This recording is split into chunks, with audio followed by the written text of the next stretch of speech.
این گیره شکل هر چیزی رو به خودش میگیره. نابغه ترین اختراع مهندسیه که تا حالا دیدی.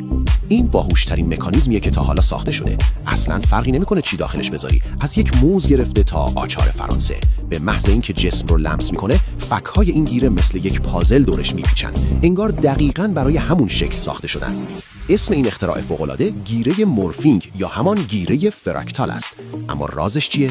راز این گیره در فک‌های قطعه شده‌اش نهفته است. هر فک از دندانه‌های فولادی ریز و درشتی تشکیل شده که روی یک پایه منحنی لغزنده قرار دارند. این یعنی هر قطعه میتونه به صورت مستقل حرکت کنه تا خودش رو با هر شکلی نرم، سخت، گرد یا کاملا نامنظم تطبیق بده.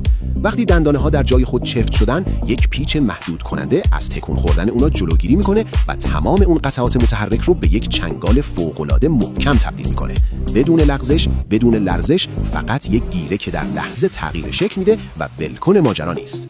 از استوانه‌های بی‌نقص تا عجیب‌ترین فرم‌هایی که فکرشو بکنی، این دستگاه خودش رو قالب اون جسم میکنه و با ثبات خیره کننده‌ای قفل میشه. استار، اگر از دنیای تکنولوژی و مهندسی لذت میبری، حتما پیج ما رو دنبال کن تا با عجیب‌ترین اختراعات دنیا آشنا بشی.